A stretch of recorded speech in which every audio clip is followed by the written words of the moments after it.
మరొక కీలకమైన వార్త కనిపిస్తోంది. నిన్న కేటీఆర్ గారు చేసిన కామెంట్స్ 16 సీట్లు కనుక గెలిపిస్తే 1.5 కోట్లు కేంద్రం నుంచి తీసుకొస్తామంటూ ఆయన కామెంట్ చేశారు. కేంద్రంలో నిర్మాణాత్మక శక్తిగా మారుదాం, దేశంలో భాజపా కాంగ్రెస్లకు అనుకూలత లేదు.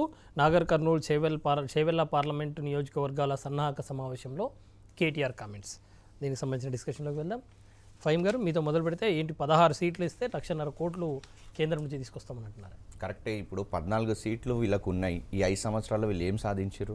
ఎన్ని కోట్లు లక్షలు తెలంగాణ ప్రాంతాన్ని తీసుకొచ్చారు? ఇప్పుడు విభజన చట్టంలో ఉన్న హామీలు ఏమైనా మీరు తీసుకొచ్చిర్రా? ఒకదాని మీద అయినా మీరు పోరాడిర్రా? కేంద్ర ప్రభుత్వం నుంచి, ఎన్డీఏ ప్రభుత్వం నుంచి ఎన్ని లక్షల కోట్లు మీరు ఇక్కడ సర్ప్లస్ ఉన్న బడ్జెట్ని డెఫిషియట్ అప్పుల రాష్ట్రంగా చేసి 2 లక్షల కోట్లు అప్పు చేసి రాష్ట్రాన్ని అప్పుల పాలు చేసిర్రు. మళ్ళీ ఆ ఘనత ఎవరిది? అదెందుకు కేటీఆర్ గారు ఈ ప్రసంగాల్లో చెప్పుకోరు? అదేవిధంగా ఇప్పుడు 16 ఎంపీలు గెలుస్తామన్నారు. గెలిస్తే అసలు మీ పక్షం ఎటు? సంకీర్ణ రాజకీయాల వైపు వెళ్తుందన్నారు. ఇప్పుడు యూపీఏ, ఎన్డీఏ అనేది 2 సంకీర్ణ రాజకీయాల కూటమిలు ఇవి. సో మీరు అందులో భాగస్వామ్యాలు కాకుండా ఇప్పుడు పార్లమెంట్లో 276 సీట్లు ఎవరికి వస్తారో వాళ్ళు ఆ భాగస్వామ్యంలో ఎవరో ఒకరు దేశానికి పరిపాలిస్తారు, పాలకులు అవుతారు. అట్లాంటి భాగస్వామ్యంలో మీరు ఒక ప్రాంతీయ పార్టీగా 16 సీట్లు గెలిస్తే మేము కేంద్రాన్ని శాసిస్తామంటే ఎక్కడ శాసిస్తారు? ఇప్పుడు మీరు ఫెడరల్ ఫ్రంట్ అని దేశం మొత్తం విహారయాత్రలు చేసి వచ్చిర్రు. మమతా బెనర్జీ గారితో పోయి కలిసిర్రు. రెండో రోజు మమతా బెనర్జీ గారు మిమ్మల్ని వ్యతిరేకించారు. ఆమె ఒక ర్యాలీ పెడితే మోడీ వ్యతిరేక శక్తులందరూ ఒక ప్లాట్ఫామ్ మీద వచ్చి కలిసి మోడీకి వ్యతిరేకంగా ర్యాలీలో పాల్గొన్నారు. కనీసం ఆ ర్యాలీలో మీ తరఫున ఒక ప్రతినిధి కూడా పంపించలేకపోయారు. మీరు ఎట్లా ఫెడరల్ కింద? అసలు మీ ఫెడరల్ ఫ్రంట్ వ్యూహం ఏంది? దిశ ఏంది? అసలు మీ ఫెడరల్ ఫ్రంట్ టెంట్ కింద, ఆ టెంట్ కింద ఎంతమంది ఉన్నారు? అసలు ఈ టెంట్కి నాయకత్వం వహిస్తున్న వ్యక్తి ఎవరు? అసలు మీ వ్యూహం ఏంది? ఎప్పుడన్నా ఉమ్మడిగా ఈ టెంట్ ఫెడరల్ ఫ్రంట్ కింద వచ్చి మీరు ఏదన్నా దేశ ప్రయోజనాల గురించి కానివ్వండి, ఇతర రాష్ట్రాల ప్రయోజనాల గురించి ఏ రోజైనా ప్రసంగం చేశారా? మీతో కలిసి ఎంతమంది వచ్చారు ఈ ఫెడరల్ ఫ్రంట్లో? ఎవరు మీకు అనుకూలంగా మాట్లాడారు? సో ఇవన్నీ చూస్తుంటే మీకు 1.5 కోట్లు తెస్తామంటే ఏ భాగస్వామ్యంలో పోతే మీరు వస్తాయి రాష్ట్రానికి? ఆ విషయం చెప్పాలి కేటీఆర్ గారు. చెప్పకుండా 1.5 కోట్లు వస్తాయి రాష్ట్రానికి, అప్పుల రాష్ట్రాన్ని మీరు 5 సంవత్సరాలు పరిపాలించి అసలు ఏ ముఖ్యమంత్రి కూడా ఇప్పటివరకు చేయని విధంగా మీరు ఈరోజు 2 లక్షల కోట్లు అప్పులు చేశారు ఈ రాష్ట్రానికి. తప్పుడు వాగ్దానాలు చేసి మళ్ళీ అధికారంలో వచ్చారు, మళ్ళీ 1.5 కోట్లు అంటున్నారు. అసలు ఏంటి? మీరు స్పష్టంగా చెప్పండి. ఇప్పుడు ఎన్నికలు అయిపోయిన తర్వాత, మేము గెలిచిన తర్వాత ఎన్డీఏ ప్రభుత్వంలో చేరుతామని అది ముందే చెప్పి పోండి మీరు ఆ విషయాన్ని. మాకు 16 ఇవ్వండి, మెడలు వంచుతాం, దించుతాం, ఈ లాంగ్వేజ్ కరెక్ట్ కాదు. ఎందుకంటే ఈయన ఫస్ట్ టైము ఈయన ముఖ్యమంత్రి గాడు, రెండోసారి గెలవడము ఈ దేశ చరిత్రలో మొదటిది ఏం కాదు. ఎందుకంటే మనం ఇంత ముందున్న చరిత్ర తీసుకుంటే కూడా మన రాష్ట్రము ప్రతిపక్ష హోదా ఉన్నది ఒకనొక టైంలో. మనకు ఇందిరాగాంధీ గారు చనిపోయినాక రాహుల్ గాంధీ గారు ప్రధానమంత్రి అయినప్పుడు, రాజీవ్ గాంధీ గారు ప్రధానమంత్రి అయినప్పుడు 445 ఎంపీ సీట్లు గెలుచుకున్నారు. అక్కడ ప్రతిపక్షం లేకుండా పోయిన పరిస్థితి ఉన్నప్పుడు ఓన్లీ టీడీపీ ఈ రాష్ట్రం నుంచి 36 సీట్లతో ప్రధాన ప్రతిపక్షంగా ఉంది. మీరేదో మరి ఏమైంది? ఎన్ని తెచ్చినాము, ఎన్ని చేసినాము? ఆ తర్వాత టీడీపీ నేషనల్ ఫ్రంట్గా పెట్టి చక్రం తిప్పింది. ఏమైంది? ఆ తర్వాత ఎలక్షన్ జరిగినప్పుడు కనీసం 2 సీట్లకు పరిమితం అయిపోయింది. వీపీ సింగ్ గారు ప్రభుత్వంలో మంత్రి పదవి ఇవ్వడానికి కూడా మీకు మనుషులు లేని పరిస్థితి కల్పించుకున్నారు. ఇది అహంకారమైన పరిస్థితే తప్ప మేము కేంద్రాన్ని మెడలు ఉంచుతాం, దించుతాం అంటే నిజంగా బ్రదర్ చెప్పినట్టు మీకు ఇలా 14 సీట్లు ఉన్నాయి.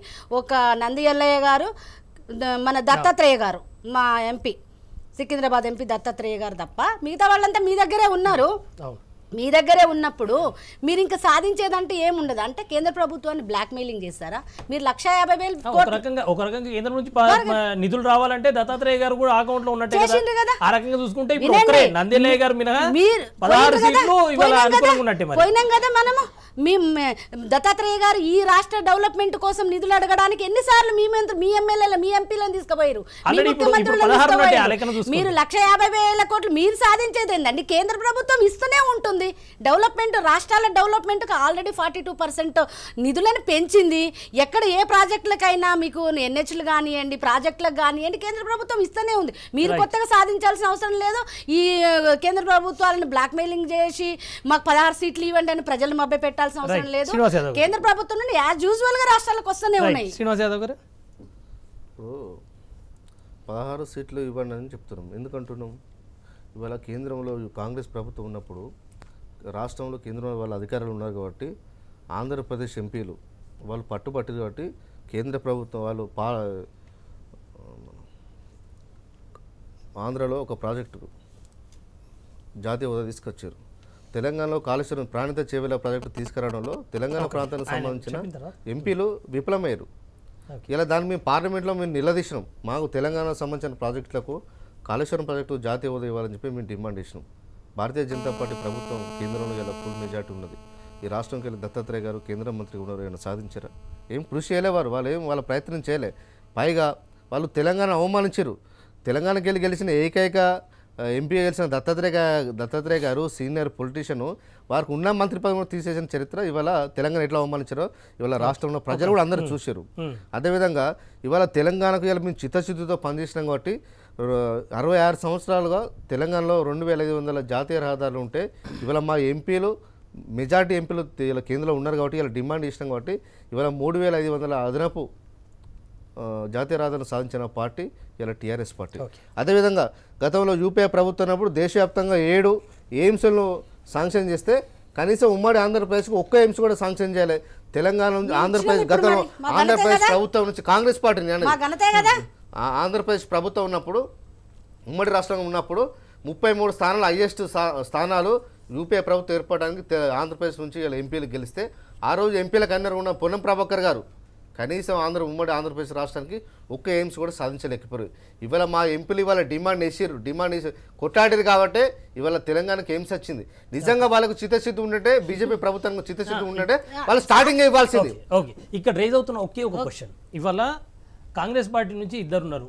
ఇద్దరిట్లో గుత్తా సుఖేందర్ రెడ్డి గారు ఆల్రెడీ టీఆర్ఎస్తో అనుబంధంగా వచ్చేసిండ్రు. ఇక మిగిలింది ఒక నంది ఎల్లయ్య గారు, దత్తాత్రేయ గారు, అసదుద్దీన్ ఓవైసీ గారు. అసదుద్దీన్ ఓవైసీ గారు ఎట్లాగో మీ ఫ్రెండ్లీ పార్టీ, ఆ విషయంలో అనుమానమే లేదు.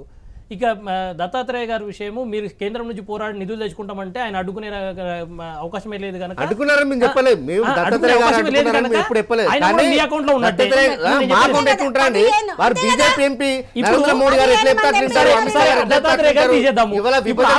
పరిష్కారం కాకుండా చూసిన పార్టీ ఇవాళ భారతీయ జనతా పార్టీ.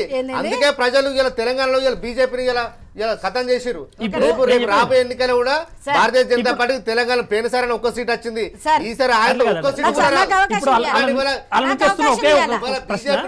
దేశవ్యాప్తంగా కూడా ఒక్క తెలంగాణ కానీ దేశవ్యాప్తంగా కూడా బీజేపీ బీజేపీ సీట్లు కూడా రేపు తగ్గబోతా ఉన్నాయి. కాంగ్రెస్ పార్టీ సీట్లు ఎట్లా పెరిగాయి, భారతీయ జనతా పార్టీ సీట్లు తగ్గబోతా ఉన్నాయి. ఇలా దేశవ్యాప్తంగా కూడా ఇలా ప్రాంతీయ పార్టీ చాలా బలంగా తయారవుతుంది. ఖచ్చితంగా రేపు కేంద్రంలో రేపు ఫెడరల్ ఫ్రంట్ వస్తుంది.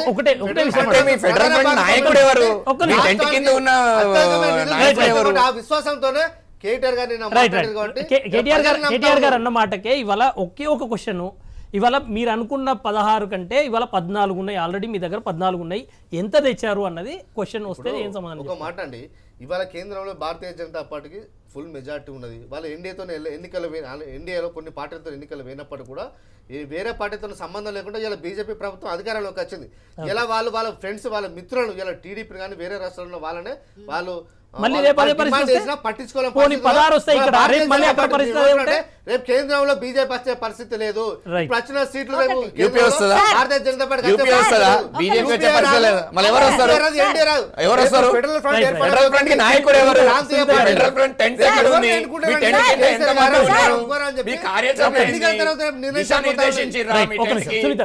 సునీత గారు ఏదో మాట్లాడుతున్నారు. వాళ్ళ ఫ్రంట్ ఎప్పుడో టెంట్ వీకేసుకొని వెళ్ళిపోయింది. టెంట్ లేదు, ఫ్రంట్ లేదు, రెండు లేవు. అది అర్ధరహితం మాటలు.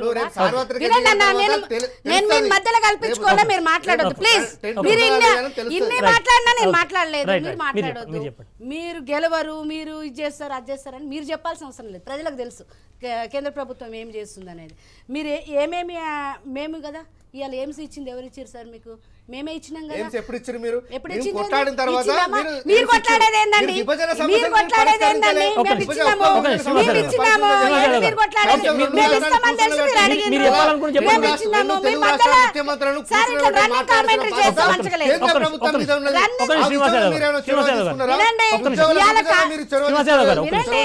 మీరు రన్నింగ్ కామెంటరీ పెట్టొద్దు దయచేసి. మీరు చొరవ శ్రీనివాస్ యాదవ్ గారు, తీసుకోలేదు. శ్రీనివాస్ యాదవ్ గారు, పోరాటం ఒక్క చేసాం, సాధించుకున్నాం. సునీత గారిని మీరు ఇట్లా రన్నింగ్ కామెంటరీ పెడితే మీరు యూత్ రైట్ మాట్లాడొద్దా రైట్ రైట్ మీరు మీరు మీరు కంప్లీట్ చేయండి. మీరు కాళేశ్వరం గురించి మాట్లాడుతున్నారు. ఇవాళ మీ స్వయాన మీ ముఖ్యమంత్రి గారు ఏం చెప్పారు? ఇవాళ బీజేపీ ప్రభుత్వం ఉంది కాబట్టే కాళేశ్వరానికి అనుమతులు వడివడిగా వచ్చాయి. ఇవాళ వాళ్ళ హెల్ప్ ఉంది కాబట్టి మనం తొందరగా కడుతున్నాము. దానికి తెచ్చిన నిధులకు కూడా కొలెటరల్ సెక్యూరిటీ కేంద్ర ప్రభుత్వం. నువ్వు చేసిన అప్పులకు అన్నిటికీ కేంద్ర ప్రభుత్వం సెక్యూరిటీ. అన్ని రాష్ట్రాల లాగానే మేము సెక్యూరిటీగానే ఉన్నాము. ఇవాళ అవుటర్ రింగ్ రోడ్ అంటే మనం ఇంకో రింగ్ రోడ్ వేసుకుంటున్నాం, ఇన్నర్ రింగ్ రోడ్ కాకుండా అవుటర్ రింగ్ రోడ్. ఇవాళ దాని అనుమతులు మనమే, నేషనల్ హైవేస్ మనమే, ఎరువులు ఇక్కడ విద్యుత్ ప్రాజెక్టులు, యాదాద్రి విద్యుత్ ప్రాజెక్టు కానీ, రామగుండం విద్యుత్ ప్రాజెక్టు కానీ, హార్టికల్చర్ మీరేం చేసిరో చెప్పారు. ఆయన ఏదో 1,00,000 కోట్లు వేస్తానంటున్నాడు కదా.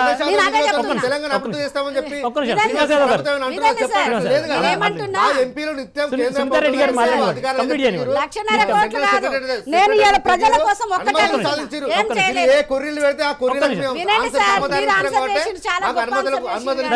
మీరు కాళేశ్వరానికి మీరు ఏమడిగి వీళ్ళు ఏమంటున్నారంటే మేము వచ్చేసి దానికి నేషనల్ ప్రాజెక్ట్ గా తీసుకోవాలనేది అడ్డం పెట్టుకుంటున్నారా అని అంటున్నారు కదా. అసలు మీరు కాళేశ్వరానికి ఎప్పటికైనా జాతీయ ప్రాజెక్ట్ గా అడిగినరా? అడిగినరు. అది కాదు మనకు 1,00,000 కోట్లు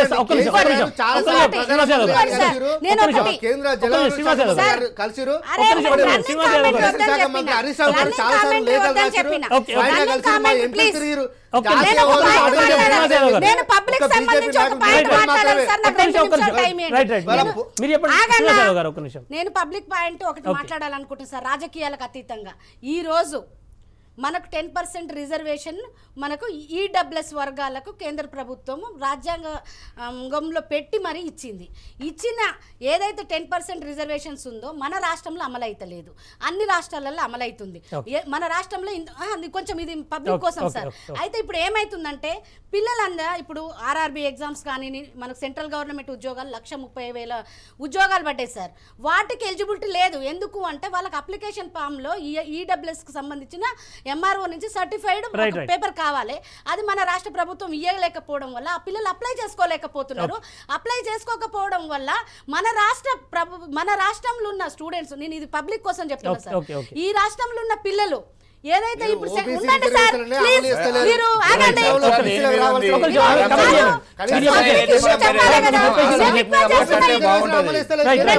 ఒక రిక్వెస్ట్, కేంద్రీయ విశ్వవిద్యాలయాల ఓబీసీ విద్యార్థుల కోటాను పూర్తి అమలు చేస్తున్నారు. బ్యాంకుల్లో కూడా ఇవాళ బీసీ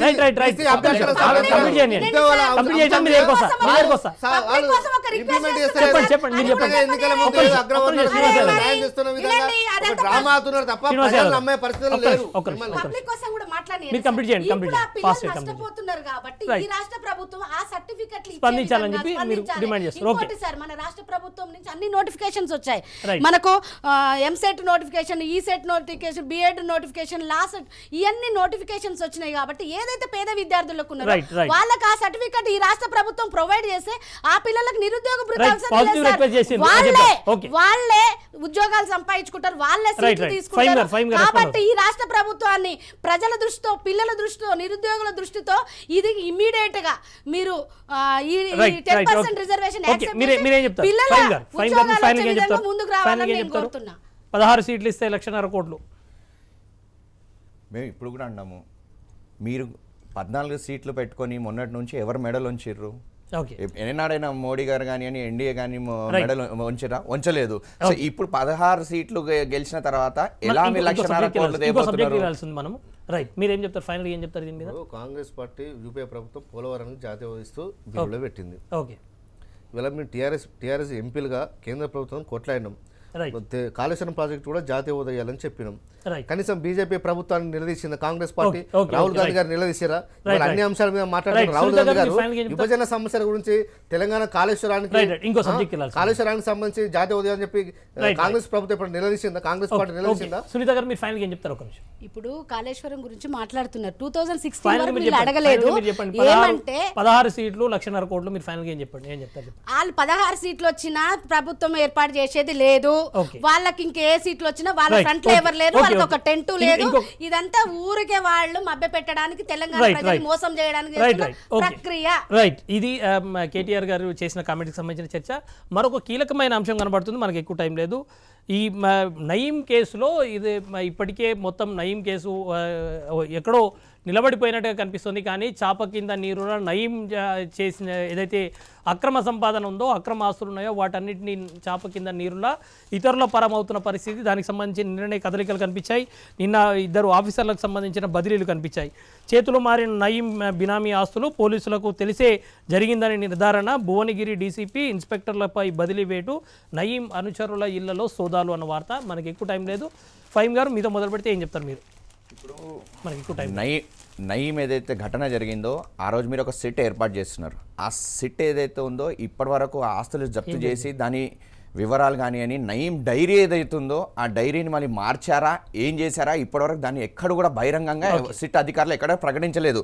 ఇలాంటి జరగకుండా ఉండాలంటే కుంకట ఏళ్ళ నుంచి ఇలాంటి అరాచకాలని పీకి పారేస్తేనే రేపు ఇలాంటి సంఘటనలు ఉండవు. సునీతా రెడ్డి గారు ఇప్పుడు వాళ్ళని ట్రాన్స్ఫర్ చేస్తున్నారంటే ఇంటర్నల్గా ఏదో జరిగిందని మనం అనుకోవాలి. ఎందుకంటే ఇది 3 సంవత్సరాల కింద జరిగింది, దగ్గర 3 సంవత్సరాలు అవుతుంది ఈ ఇన్సిడెంట్ జరిగి. ఆ రోజు ఏం చెప్పిండ్రు, ప్రజల్లో ఏదైతే భయపెట్టి ఆస్తులు తీసుకున్నాడో నయీము, ఆ ఆస్తులన్నిటికీ ఎవరైతే కోల్పోయినారో, ఎవరైతే బాధితులు ఉన్నారో వాళ్ళంతా అప్లై చేసుకోండి, వాళ్లకు ఇస్తామని అన్నారు. మరి అది ట్రాన్స్పరెంట్గా వాళ్ళు ఏమన్నా ఇచ్చినారా లేదా ఎవరికి చెప్పలేదు. కొన్ని అంటే 2-3 సినిమాలకు సరిపోని వీడియోలంతా కరప్షన్ చేసిన వీడియోలు ఉన్నాయి, ఆయన బ్లాక్మెయిల్ చేసిన లిస్ట్ ఉంది. మరి ఆ వీడియోలు ఎక్కడ పోయినాయో తెలియదు. 30 ఏమంటారు కౌంటింగ్ మిషన్స్ పెట్టి పైసలు లెక్క పెట్టినామని చెప్పారు. మరి ఆ పైసలు ఎక్కడ పోయినాయో లెక్కలేదు. 3-4 బ్యాగులు గన్ని బ్యాగులలో వజ్రాలు, వైడూర్యాలు, డైమండ్స్, బంగారు ఉందని చెప్పి కార్లలో మూటలు వేసుకపోయినారు. అది మరి ఎటు పోయిందో అది చెప్పలేదు. మరి స్వయంగా ముఖ్యమంత్రి అసెంబ్లీలో ఏం చెప్తారు, ఇవన్నీ ఏం లేదు అదంతా ఉత్త తూచు ముచ్చట అని చెప్పేసిండు. అంతకుముందు ఏం చెప్పిండు, ఐఏఎస్లు ఉన్నారు, ఐపీఎస్లు ఉన్నారు, మంత్రులు ఉన్నారు, ముఖ్యమంత్రులు, ఎమ్మెల్యేలు, ఎంతమందిని మన స్క్రీన్ మీద తీసుకురావాలి ఒక 3D పిక్చర్ లాగా తీసుకొచ్చి చూపించిండు. చాలా హీరోయిజం లెక్క చూపించిండు. ఆ తర్వాత ఏమైనాయి మరి అన్ని కేసీఆర్ గారు ఏమైనా వశం చేసుకున్నారా, లేకుంటే ఆయనకు చెప్తే వాళ్ళని అందరూ మరి ఎందుకు ట్రాన్స్ఫర్, దేనికైనా ట్రాన్స్పరెంట్ గా ప్రజలకు సమాధానం చెప్పాలి. ఏం జరిగింది అసలు నయీం కేసులో? అసలు నయీం అంటాడు పెనుభూతమే కూర్చోడు కదా. భువనగిరి ఏరియాలో మొత్తం ఉమ్మడి నల్గొండ జిల్లాలో శాసించే స్థాయిలో నయీం ఉండేది. అసలు నయీంని పెంచి పోషించింది ఎవరు? తెలుగుదేశం పార్టీ సృష్టిస్తే కాంగ్రెస్ పార్టీ పెంచి పోషించి ఇవాళ నల్గొండ జిల్లా ప్రజలతో ఆడుకున్న పార్టీగా ఇవాళ కాంగ్రెస్ పార్టీ వాళ్ళ అసమర్థత వల్ల, వాళ్ళ ప్రభుత్వ అసమర్థత వల్ల ఇలా నయీం వల్ల చాలామంది బాధితులు తయారైపోయారు. ఇలా అది మరీ రోజుకు పెంచిమిరిపోతుందని చెప్పి ఇలా మా ప్రభుత్వం వచ్చిన తర్వాతనే మీరు ఖచ్చితంగా పట్టుకోండి, నయీం ఎక్కడున్నా వాళ్ళు వదిలేద్దని చెప్పి ముఖ్యమంత్రి ఆదేశాలు ఇస్తే నయీం పట్టుకున్నారు, చంపడం జరిగింది. ఇవాళ ఆ విషయంలో ఇవాళ ప్రజలకు నయీం నుంచి విముక్తి కలిగిన పార్టీ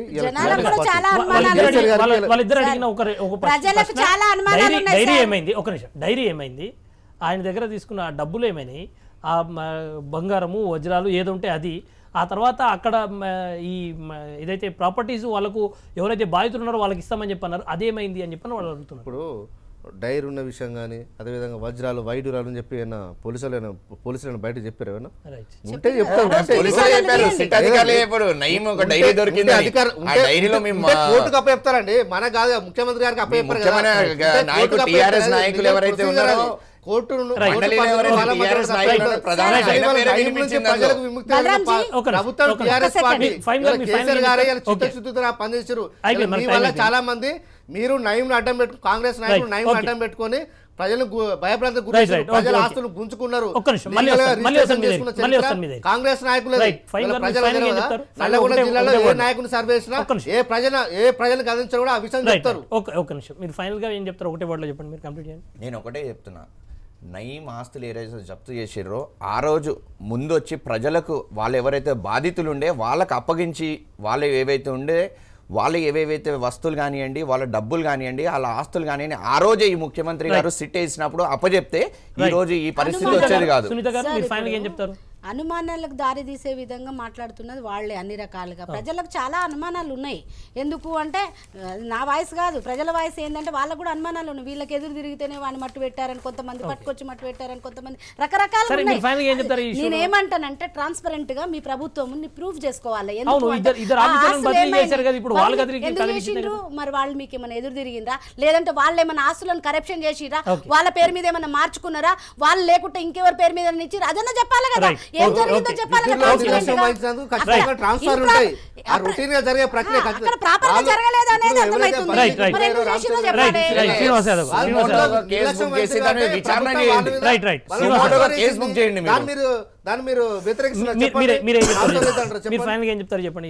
ఇప్పుడు నయం విషయంలో ఇలా ఎవరైతే బాధితున్నారో వాళ్ళందరికీ న్యాయం చేయాలనే ఉద్దేశంతో ప్రభుత్వం వారికి సిట్ ఏర్పాటు చేసింది. ఎవరైనా నిజంగా అక్రమంగా గుంజుకున్నట్టుగా మీ దగ్గర ఆధారం ఉంటే తీసుకొచ్చి సిట్కి మీరు అందివచ్చు. దాని మీద ప్రభుత్వం చర్యలు తీసుకుని చెప్పి ఇలా సిట్ వేసిన చరిత్ర ఈ ప్రభుత్వం. కాబట్టి మేము చిత్తశుద్ధితో పనిచేస్తున్నాం. నయం విషయం ఇలా నల్గొండలో నిజంగా మాకు ఆ చిత్తశుద్ధి లేకపోతే మొన్న మా పైలశేఖర్ రెడ్డి గారు ఓడిపోయేవారు, మన సునీతారెడ్డి గారు ఓడిపోయేవారు. ఎందుకంటే మేము చిత్తశుద్ధితో పనిచేసిన ఇలా నయం నుంచి మీ మండలిలో ప్రధానమైన నేత పేరు కూడా వచ్చింది. ఆరోపణలు మస్తు వస్తాయండి, నిరూపణ జరగాలి కదా. మీరు వ్యతిరేకత నిరూపణ జరగాలి కదా. చిన్న మాట సార్, మేమేమి ఇప్పుడు కోమటిరెడ్డి రాజగోపాల్ ఆరోపణలు వచ్చిన నయంకు కోమటిరెడ్డి వెంకటరెడ్డికి సంబంధాలు ఉన్నాయని చెప్పి జానరెడ్డికి కోమటిరెడ్డి గారే స్వయంగా చెప్పారు. కోమటిరెడ్డి రాజగోపాల్ రెడ్డి గారు స్వయంగా వచ్చి చెప్పారు ప్రాణహామీ ఉందని, ప్రాణహామీ ఉందని చెప్పారు, ప్రాణహాని ఉందని చెప్పారు. ప్రభుత్వం ఉన్న రోజులు వారిని కాపాడింది ఎవరండి? కోమటిరెడ్డి వెంకటరెడ్డి గారు కాదా? జిల్లాలో నయం అరాచకాలు ఉంటే చూస్తూ లిస్ట్ బయటికి పెట్టలేదు, డైరీ బయట పెట్టలేదు, ఆయనకు సంబంధించిన ఆ రోజు అమౌంట్ ఎక్కడ పోయిందో అది చూపించలేదు. ఇన్ని రోజులైనా మళ్ళీ ఇప్పుడు కూడా మళ్ళీ పోలీస్ ఆఫీసర్లు బదిలీ ఎందుకు చేస్తున్నారు అన్న విషయం క్లారిటీ రావట్లేదు. మేము అడిగేది అదే, ఎందుకు అంటే ఎలాంటి ఆధారాలు ఉంటే తీసుకొచ్చి చాలా మంది ఇచ్చారు, చాలా మంది వివరాలతో ఇచ్చారు. ఈ రోజు ఏం జరిగింది, వాళ్ళని ఎందుకు ట్రాన్స్ఫర్ చేశారు, అక్కడ ఏం జరిగింది చెప్పండి. రైట్. ఏది ఏమైనా నయీం అనే వ్యక్తి వ్యవహారంలో ప్రభుత్వం అనుసరించిన వ్యవహారం మీద అనేక అనుమానాలు అయితే ఉన్న పరిస్థితి. ఇప్పుడు కూడా ప్రభుత్వం మళ్ళీ ప్రతిపక్ష నాయకుల మీద బురద జల్లి తప్పించుకునే ప్రయత్నం అయితే చేస్తున్న పరిస్థితి స్పష్టంగా కనిపిస్తుంది. ఇవాళ 2 అధికారులను ట్రాన్స్ఫర్ చేశారు, కానీ అందులో ఉన్న అనుమానాలను మాత్రం ప్రభుత్వం ఇంకా నివృత్తి చేయడానికి సిద్ధంగా ఉన్నట్టుగా అయితే కనిపించట్లేని పరిస్థితి కనిపిస్తుంది. ఇవాళ డిబేట్లో పార్టిసిపేట్ చేసిన గెల్లు శ్రీనివాస్ యాదవ్ గారు, ఫహీం గారు, అదేవిధంగా సునీతారెడ్డి గారు, అందరికీ ధన్యవాదాలు.